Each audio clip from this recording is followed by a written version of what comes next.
Top Hits USA from RPM. Our name says it all. Get the latest hits while they're the hottest. With Top Hits USA, you'll have the track for sure. Visit Top...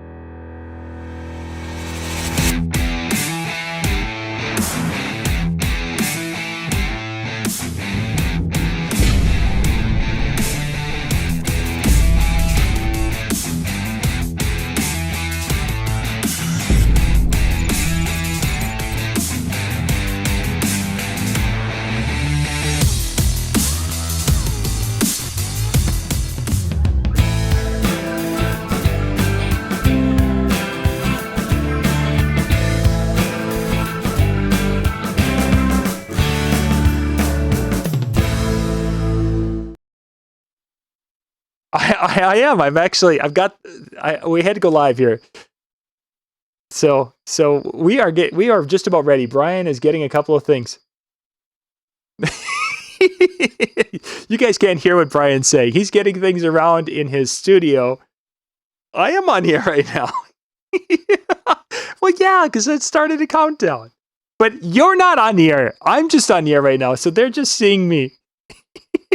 But yeah, you're good. You're good because I've just got my going out there. Again, well, I know you'd be back, and we had to go because people are there and they're waiting and they're having fun. So I'm gonna bring you in I'll be bringing you in just a second now because we've been going live here. For those of you who are just joining us out on Facebook, and here we go. Now you're with me. Okay. Facebook. I wasn't with you before? Well, you were with me, but they didn't see you, so you weren't with them. So okay, yeah, they didn't know why you were laughing. Exactly. They couldn't hear you in the background at all. So you guys just don't get to see some of the things that happen off camera and things that are said, and there's colorful language sometimes. I don't think I said anything too colorful. No, not today. We have other times, but yeah, we do. We absolutely. Yeah, but not today. Are you recovered from last week? Yeah, I feel pretty good. Expo was interesting. I actually enjoyed myself. Yeah, it was a good time. I was a little apprehensive going into it with all the different things going. A lot with the hotel. I think I was probably a little bit more concerned about. We knew that there was going to be issues with internet and such, but I mean, just for us to function. I mean, to be able to find food if these restaurants are closing down and to be able to move around, and if some people were talking about troubles getting into their rooms and yada yada yada. It was interesting. It was kind of like it was a bit like having a substitute teacher who just didn't care, and if you made fun of her, your life got worse because like everybody was on strike and it was all temps. But no, it was cool. It was good. I enjoyed the show, and I will talk about how much I enjoyed the show in this show. Yeah, that's if that makes sense. Kind of a time-space continuum thing going on there. Yeah. Somebody wanted to know about the DJ Penguin mic. Tell us about the mic, quick. Well, before we get. Oh, this is new. It's JTS. If you don't know who JTS, if you don't know who they are the ones who do. They make microphones for everything that you use every day, like the Bluetooth in your car, Motorola. You ever see the helicopter guys with the headsets on and the microphones? That's JTS. They're a manufacturer for Shure. They're a manufacturer for Sennheiser, I believe. And now they're coming out with their own stuff. And I've got some really cool JTS stuff I'm going to show you. This is the broadcast mic. I'm trying to read it upside down. JTS 1 USB. It's a USB mic. I can't even hear myself. John says it sounds good. Yeah, you sound fine. And what's cool is you can do this, and it's pretty much consistent. Wow. Yeah, it didn't there was no 3D effect with that. You were 2D, my friend. What I want to do is I want to get a mic like this that isn't USB, so I can run through my compressor and sound like God again, because I like sounding like God. You're not too far. You're too far off. You're like maybe one of his angels. Oh, right. One of the more macho angels. Not one of the wimpy angels. One that's like got a little. Lucifer was an angel, right? Yeah, he was, but he was on the dark side, and But he probably sounded good. I bet he did. I bet he had like this big, nasty, compression in the mic. White voice. Never thought about it from that perspective. I'm getting my lessons from John on this. I don't know, but no, that's what it is. It's JTS One USB. It's I think like a $250 microphone. It's very robust, and I'm trying it literally now for the very first time, and you're hearing it, and I'm not. So I'm going to go back and watch the broadcast to see what it sounds like. Yeah, and it's I don't know how much they're mentioning. Add a little echo and da da da da. There's probably a learning curve. If it's anything like this was on this side, yeah, there's apps, and you got to what do you do? I plugged it in and just said hello, John. That's it. I have no idea beyond that. And again, we're just plugging it in, and it sounds great. Thank you. Sounds very good. They will take a minute. Well, no, I'll get to that later. We'll get to that later. Yeah. Never mind. Okay. Somebody got shamed by the strikers on the boardwalk. I didn't. Yeah. You saw that too? Don't go in there, guys. Nah. Oh wow. I didn't have that. I chatted with one strike person a little bit and asked kind of a question. It's like, okay, so are they going to shut down? Yeah, they're going to be shutting down. It's like, do you guys really think you're going to be getting your jobs, anything out of this? Because Right. no, really what we're trying to do is basically keep them from closing and then ditching the union contract. It's done. It's completely done. They had that meeting, I guess, Thursday night, according to my Uber driver who worked there for 22 years. They are closing. There was a little bit of hope that they wouldn't, but they're going to close. They are indeed closing. Mm-hmm. Officially. That's what I heard from my Uber guy. Yeah. Yeah, and some of the Uber and taxi, they know an awful lot about what's going on. Excuse me. Yeah, they do. So tonight, we're going to talk about inspiration from DJ Expo, things that John and I brought home with us, the nuggets or the things, the conversations we had, the maybe some stuff we saw, some ideas that we were able to take and use, or maybe we're thinking about using them. Because I had a couple, and I thought it was worth the show. Yeah, I think so. I think that's a great. Expoing, I know you've been DJ Expoing like crazy for like a week now or more. Yeah. So, and I missed last week's show, and I apologize for that, and I wanted to address that. I tried, but I couldn't get a ride. I believe it. You left the party, and I was going to go with you, but you were like walking or something, and I wasn't going to do that. I'm crippled. No, yep. So I had to wait, and we're breaking down. It was going to take like 45 minutes, and then I was going to head over by you. And we were all sitting on the curb waiting for our car. And like unanimously, everybody except for me said, hey, let's go have a meal at Carmine's before we go home. Mm. Well, that's like 2.5 hours right there. So I wasn't back until close to 1 a.m. Oofta. Late night. But I had every intention of broadcasting on the boardwalk. I really wanted to do that. Yeah, it worked out well. If you guys got a chance to check out our broadcast from the boardwalk last week. We had a little audio glitches here and there the first night, but makes it fun. But considering what we were able to do, that was pretty impressive. We've not had a good solid internet connection like that, and we got to have Ben Stowe talk for 45 minutes there for the one night, and so wow, it was a good experience. So we know what next year we're going to be able to do some cool things on remote. I really wanted to get involved with that, so I'm bummed that I couldn't. Yeah, we'll get her. Yes, I'm playing with my hair. Thank you very much. Yeah. For that. Well, and it looks good. Yeah, I'm trying to get stuck behind my headphones. Tease it a little bit. So things that inspired me at the show. I just want to let's jump in there. Let's grab the topic. First of all, I saw some really cool lighting application. It's the stuff that you look for in the trade booths, and it's not always the lighting booths where you see it. In fact, one of the coolest things I saw, and I will post a video on this within the next couple of days, Pioneer at the DJ booth itself. Now, going back, I think maybe 2 years ago at Mobile Beat, a DJ had these matrix panels behind their performance DJ in the booth at Mobile Beat when it was still at the Riv, right? Mm-hmm. And what these are, you're familiar with the matrix panel, aren't you? Yeah. It looks like a blinder. It's like these boxes you can put together, and they've got, I don't know, what is it, 4x4 like beams in them, white beams. Mm-hmm. And you can just chase them however you want, and they flash out. It's kind of old school, but kind of cool. Anyway, Dave saw them at Pioneer, and he had to have them. So we bought them, and they used them like in the booth a couple times. But I noticed they used them in a new way this time. It was really neat. What they did was they put them above the DJ, like over the DJ's head. And then they ran fog under the booth, and it looked like it was raining on the DJ. It was really a cool look. Neat. I got video of it, and I'm going to post it. But that's the kind of stuff I'm talking about, lighting application. I mean, we can all talk about fixtures and what they do and all this stuff all day long, but it doesn't matter. You can take the simplest fixture, and if you use it right, it looks amazing. Mm-hmm. And I thought that was neat. And then the other thing, as far as inspiration goes, Jeffrey Kwan, who is the main guy that you talk to over at Canal Sound and Light. Yep. Nice guy. I've known Jeffrey since, I think, 2007, 2008, something like that. Mm-hmm. It was like buying Crown amps off of him back then. He does an install thing. He has an install business all around Manhattan.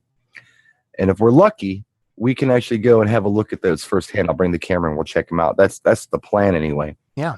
Maybe sometime this fall, it'd be some cool video to see some of those cool Manhattan installs, rooftop stuff, lounges, whatever. But he showed me some pictures on his phone that were very cool. He was using things like the little pinpoint goes from ADJ. Yeah. In groups of 4, way up in this room. Like had like a, I don't know what you call it, like a, it's not a catwalk, but like a balcony, like around the room. Way up there, he would take these lights and shine them down. He was hitting the tables up there, and they looked wonderful. Cool stuff. Mm-hmm. I mean, I don't know. It sounds real simple. They're simple lights. A lot of us have them, but the applications that I was seeing Jeffrey, what he was doing application-wise was cool stuff. And like I said, hopefully I can get you some video of that. That was very inspiring for me. That kind of stuff. I look at it and yeah, cool ideas for the future. Oh, for sure, for sure. One thing that kind of stood out to me is, and it's cool that people are coming up to us in the hallway and talking and introducing and sharing some ideas and such. And one of the things a few shared with is there kind of was a move to more of a simplistic show setup where you have your sound system, you have a clean look with your sound system, you have glow totems were huge. Yeah. And whoever the guy is who thought of glow totems, he should get a pat on the back. I'm just saying.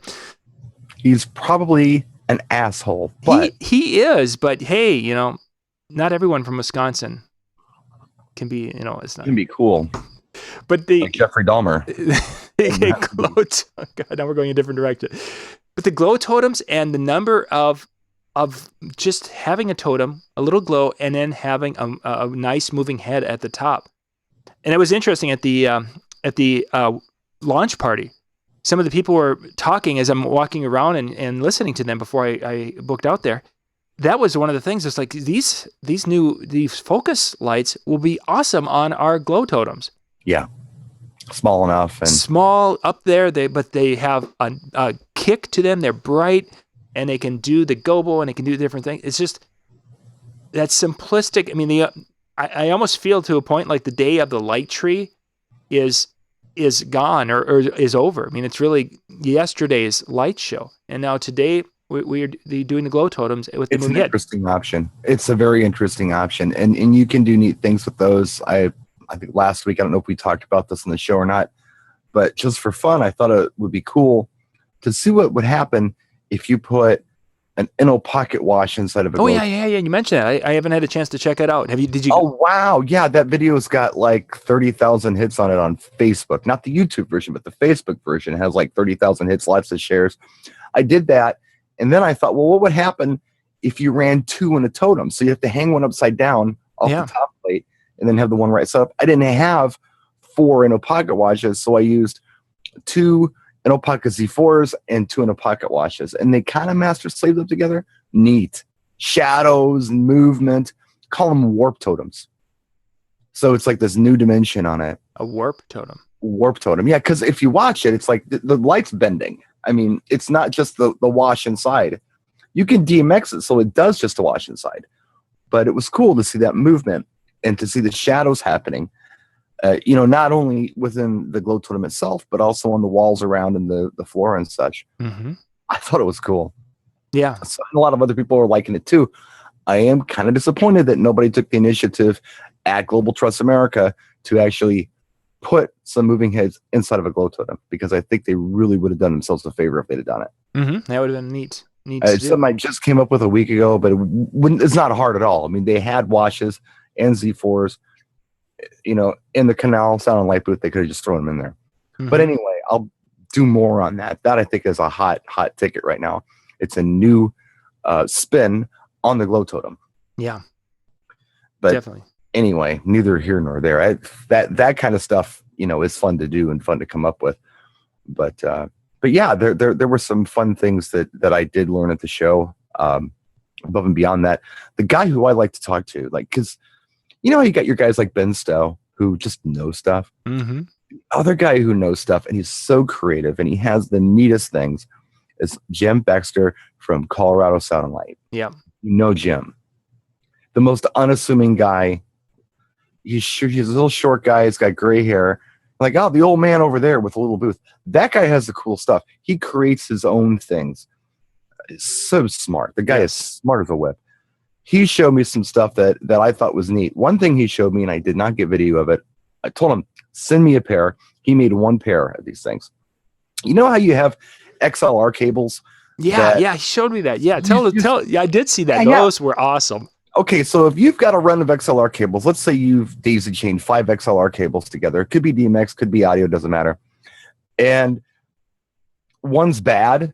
He's got this little thing. You connect it to the male and female end of your XLR cables with a little light on it that tells you what pin is bad if there was a bad pin.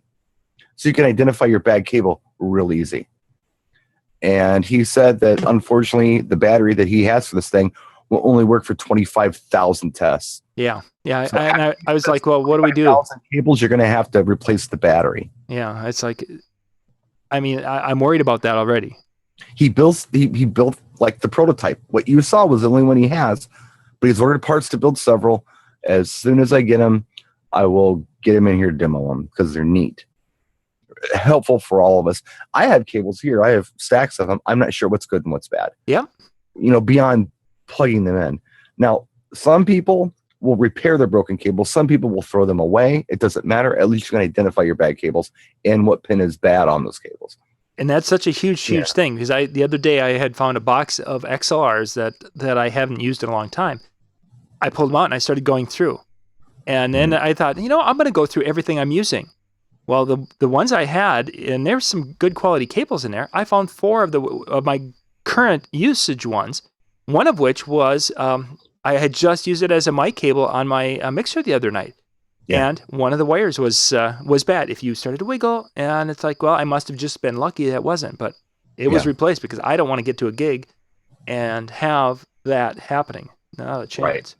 Right. And so that's a cool thing. But the other cool thing that Jim and I talked about, and he actually called me on this the week before the show, and we were going to do a video on it, but time got away. Jim was talking about lithium battery charging safety. Oh, yes. And he said he's seen different companies do videos where they'll say, yeah, just plug them in overnight and charge your batteries and it's all good. Well, what Jim was telling me was really interesting. And I did a DJ Tips in Under a Minute video on this that for some reason got 4 dislikes today. A bunch of haters. I don't know what's going on with that. But anyway, somebody really hates safety. But basically all it comes down to is lithium batteries are not dangerous per se, but they are at their least stable when you're charging them. Mm-hmm. So it's probably a good idea not to charge these things while you sleep. It's also probably a good idea to charge them on a, let's say, non-flammable surface, a tile floor or a workbench, a solid surface countertop, something like that, opposed to putting them on the carpet and going to bed and saying, yeah, they'll be good in the morning. And he said, too, that, it's not like they're bad batteries in these lights. It's the same batteries they're using in the Tesla cars, except instead of using a dozen of them, they use 70,000. It's the same thing. Mm-hmm. It's just that they are the most vulnerable in the charging state. So I thought that was a great pro tip. Oh, for sure. For us. And I think the same could probably go for your phone or your iPad or anything you have this lithium, your camera. Just be mindful when you charge those things. And that's a great point, because after Jim and I talked about that at Mobile Beat, maybe we talked about this. And it just so happened I was on the phone with Apple about a week later, and I might have talked about this on the show, but Apple highly recommends that this phone is not left plugged in overnight. Right. The guy was like, yeah, if it's at if it's over 50% and you're going to bed, unplug it, because once it hits 100%, then it has about an hour or two, and then their heating and things can happen that you don't want. And what happened with me that brought me to Apple was that I had left it plugged in. It actually got to a point where it started to get hot, and then Apple phones go through this weird thing where they will do a hard discharge while plugged in. It just, and then it becomes this hot, really hot thing as it's trying to burn off all that extra energy because it's reading that it's got too much.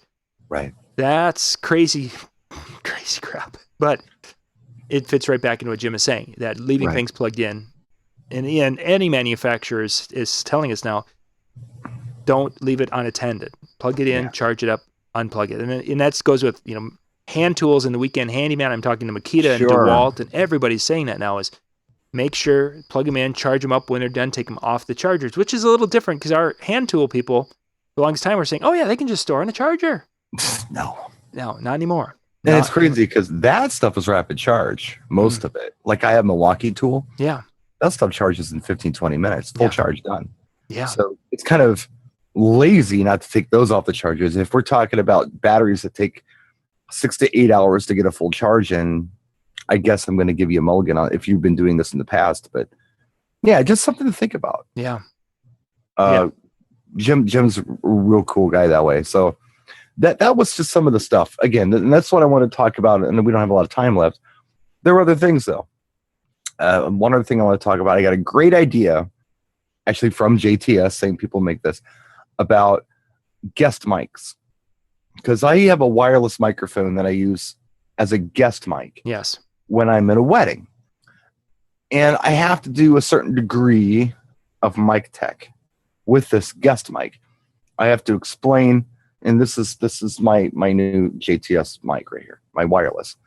I have to explain, okay, get the mic about here, speak over it, putting it way down here, is it going to help you? All this thing. Even turning it on is a hassle, right? Check this out. This is so cool. I'm going to turn this mic on. Green light indicator indicates green, which is like go, right? Like at a stoplight. Yep. Red means stop. Red means it's muted. Oh, wow. How easy is that, dude? Very cool. Off. Now, for us as DJs, we don't need this. We understand when our mics are on, we can, the LED lights bounce back and forth and it lands on a channel and then you're on. But for a guest, look at this. Flashing red. It's off. Okay, I know it's off. Hit the button one time and it's green. Dude, that is brilliant. That is very, very cool. So, yeah, these are the kind of things that were inspiring me. So, obviously, I picked one up and grabbed some other stuff while I was at it. Yeah. So, yeah, that was cool. I just wanted to share that with you. I thought that was such a good idea for a guest. I got notes up here, things that I was looking at. Yeah, okay. we can go over by a couple minutes. It's not a big deal. I mean, everyone's going to bounce to the next show with us anyway. So I had a very unique situation this year, which I thought was kind of cool. No big deal to me. I don't even think about it, but I did change my hair a little bit. I let it grow out. And I've had the short, kind of faux hawk thing going on, bleached forever, right? Like years. So at Expo, I'm kind of anonymously talking to people who know me but don't know they're talking to me. It was kind of cool. Interesting. I loved it because a lot of times when people approach me, they want to gush and tell me what they like and oh my God, and they get kind of weird about it, And I'm just a normal, boring guy, but they get a little struck. This time it was cool. People didn't realize it was me because maybe they don't watch my videos all the time. Yep. Maybe they caught one a year ago that resonated, or 6 months ago, or 3 years ago, and they know who I am and they've watched other things. So yeah, it was so cool. I'd have conversations with people, just normal conversations about the business or about speakers or about performance or whatever. And then someone would walk up and say something. And like, wait a minute, you're that guy? Like, yeah. Oh my God. Yeah. And one guy, I even had a couple people coming up and, saying hello to me and getting selfies and stuff. And then finally a guy said, do you have a card? I'm like, yeah. I said, I've changed my hair. And the guys happened to catch. Wait a minute, that guy. You're that guy? No, you're not that guy. and something else they said that was very funny to me. It was very funny. And it, again, inspiration here. You got to take constructive criticism for what it is sometimes, right? Mm-hmm.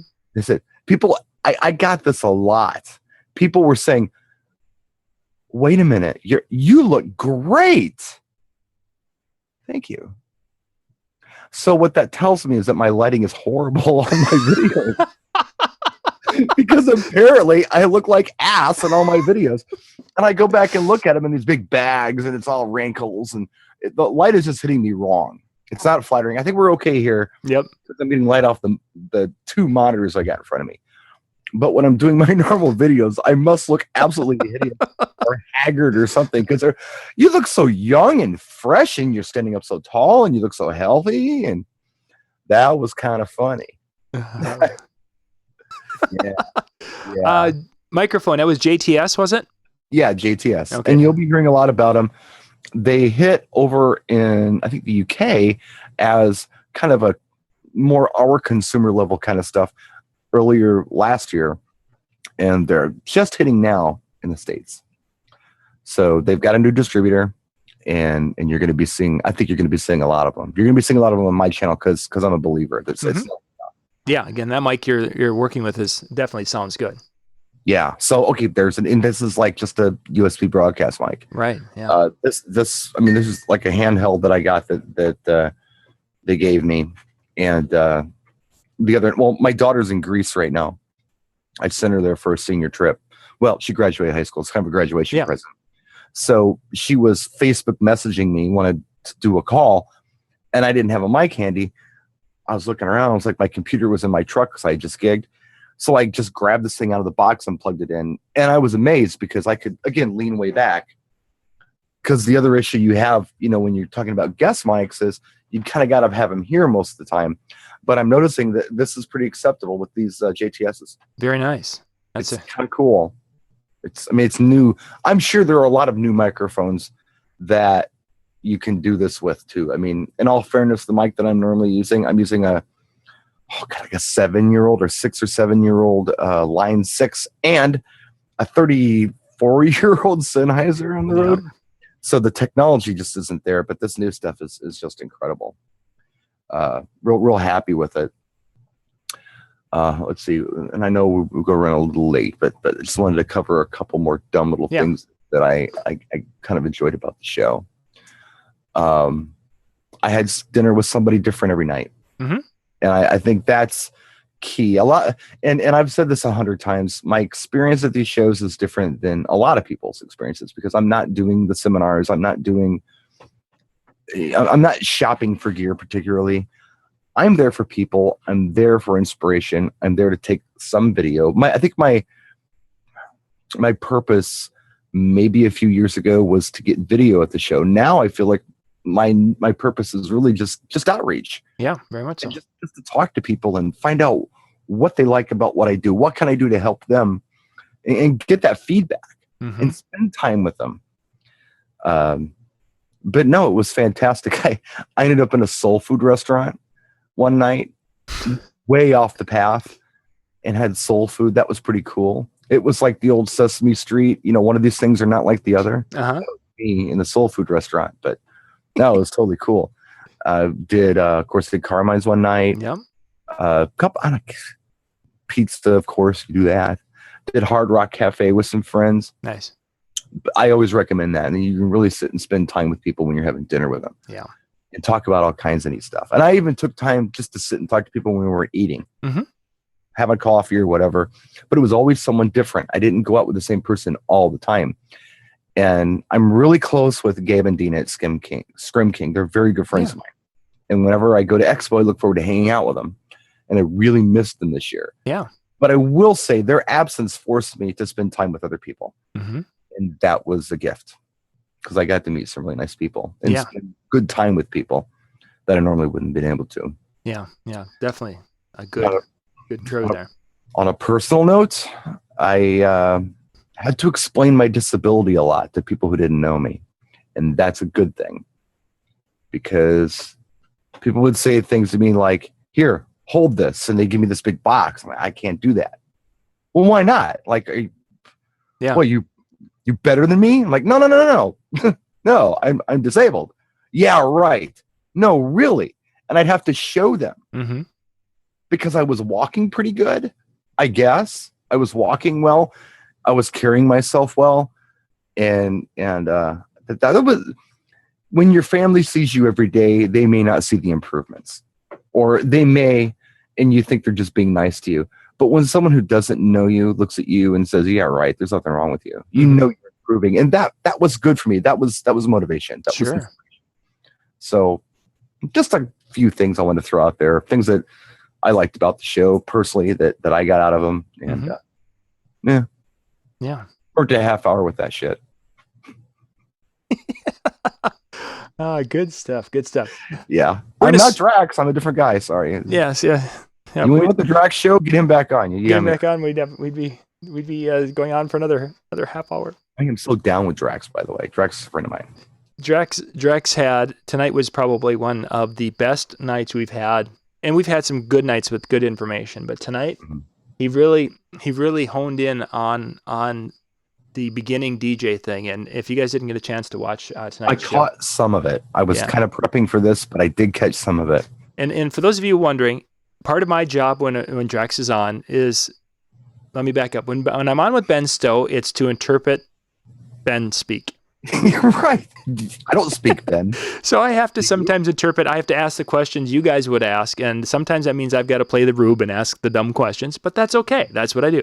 When I'm working with Drax has got so much information, and he could just start and go. There's times where you might think I'm being rude and cutting him off a little bit, but there's times that we need to change directions because I know from talking to Drax for hours, I know what he's got for information, and I want to get him there.